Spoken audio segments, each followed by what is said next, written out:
ఉత్తరాంధ్ర పర్యటనలో మాజీ CM YS Jagan పర్యటనను అడ్డుకునేందుకు కూటమి సర్కార్ పోలీసుల ద్వారా ఎన్ని ఆంక్షలు విధించినా, బెదిరింపులకు పాల్పడినా వెరవకుండా సంక్షేమ సారథికి తోడుగా జనవాహిని ఉప్పొంగింది. మండుటెండలో గంటల తరబడి నిరీక్షించి ఆప్యాయంగా అక్కును చేర్చుకున్నారు. మధ్యాహ్నం తర్వాత జోరు వర్షంలోనూ అదే జోరు కొనసాగింది. పూల వర్షాలు, హారతులు, గజమాలలతో బ్రహ్మరథం పట్టారు. విశాఖ విమానాశ్రయం నుంచి ప్రారంభమైన వైఎస్ జగన్ పర్యటన గోపాలపట్నం, పెందుర్తి, అనకాపల్లి మీదుగా నర్సీపట్నం మెడికల్ కాలేజ్ వరకు సాగింది. 63 కిలోమీటర్ల దూరానికి సాధారణంగా గంటన్నర పడుతుంది. కానీ జన హోరులో వైఎస్ జగన్ పర్యటనకు 6 గంటలకు పైగా పట్టింది.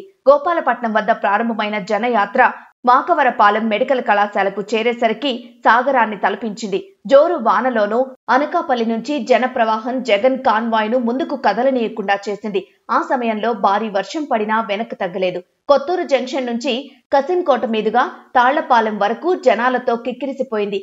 ఒకవైపు కుండపోతగా వర్షం పడుతున్నప్పటికీ తడుస్తూనే జై జగన్ అంటూ పెద్ద ఎత్తున నినాదాలు చేశారు. నర్సీపట్నంలోకి ప్రవేశించాక జై జగన్ నినాదాలు మిన్నంటాయి. వై భీమవరం, కన్నూరుపాలెం మీదుగా సాయంత్రానికి మాకవరపాలెం మెడికల్ కాలేజ్ కి చేరుకున్నారు. వైఎస్ జగన్ వస్తున్నారని తెలియడంతో మాకవరపాలెం మెడికల్ కళాశాల ప్రాంగణానికి గురువారం వేకువజామునే వైఎస్ఆర్సీపీ కార్యకర్తలు, అభిమానులు భారీగా చేరుకున్నారు. ముందు రోజు సాయంత్రం నుంచి పోలీసులు బెదిరిస్తున్నా వెనకంజ వేయలేదు. కొందరు ముందు రోజు రాత్రే చేరుకుని అక్కడే నిద్రించారు. తెల్లవారుజాము నుంచి సాయంత్రం 6 గంటల వరకు 12 గంటల పాటు ఎండ, వాన, తిండి పట్టించుకోకుండా వేచి చూశారు. వైఎస్ జగన్ మెడికల్ కళాశాల ప్రాంగణం వద్దకు రాగానే కేరింతలు కొట్టారు. ఒకవైపు పోలీసుల బ్యారికేడ్లు, ఆటో వాలాలకు బెదిరింపులు, అర్ధరాత్రి నుంచే police దిగ్బంధంలో medical college road.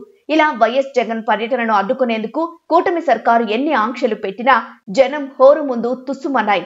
Jagan convoy సాగిన ప్రతి జంక్షన్ జన హోరుతో దద్దరిల్లిపోయింది. జోరు వర్షంతో పాటు ప్రజల అభిమానంతో తడిసి ముద్ద కావడంతో మాజీ సీఎం వైఎస్ జగన్ 65 కిలోమీటర్ల రోడ్డు ప్రయాణాన్ని ఏకంగా 6 గంటల పాటు ఎర్రతెరిపి లేకుండా సాగించాల్సి వచ్చింది. ఉత్తరాంధ్రలో మాజీ సీఎం వైఎస్ జగన్ పర్యటనను ఎలా అయినా అడ్డుకోవాలని చంద్రబాబు సర్కార్ మొదటి నుంచి తీవ్రంగా యత్నించింది.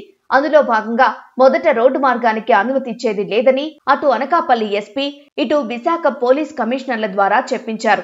అవసరమైతే హెలికాప్టర్ ద్వారా వెళ్లాలంటూ ఉచిత సలహా కూడా ఇచ్చారు. అయితే ఎట్టి పరిస్థితుల్లోనూ వైఎస్ జగన్ పర్యటన కొనసాగుతుందని, రోడ్డు మార్గంలోనే వస్తారని పార్టీ నేతలు తేల్చి చెప్పారు. దీంతో ప్రభుత్వం చివరకు రోడ్డు మార్గం రూట్ మార్చి పర్యటనకు అనుమతించింది. అయితే ఇందుకోసం ఏకంగా 18 షరతులు విధించింది. అయినప్పటికీ వైఎస్ జగన్ వచ్చే సమయానికి ఎక్కడికక్కడ జనంతో జంక్షన్లన్నీ నిండిపోయాయి. ఆర్టీసీ బస్సుల్లో కొందరు, నడుచుకుంటూ మరికొందరు పోలీసుల కళ్లు గప్పి పొలాల్లో నడిచి బైకులపై వచ్చి చివరకు తమ అభిమాన నేత వద్దకు చేరుకున్నారు. ఫలితంగా 65 కిలోమీటర్ల మేర రోడ్డు మార్గంలో ప్రయాణించేందుకు ఏకంగా 6 గంటలకు పైగా సమయం తీసుకుందంటే జనవాహిని ఎలా ఉందో పరిస్థితిని ఊహించుకోవచ్చు. మొత్తంగా అటు పోలీసుల లెక్కలకు మించి ఇన్ని ఆంక్షల మధ్య కూడా ప్రభంజనంలా జనం తరలి రావడంతో చేసేదేమీ లేక చేతులెత్తేసిన పరిస్థితి నెలకొంది.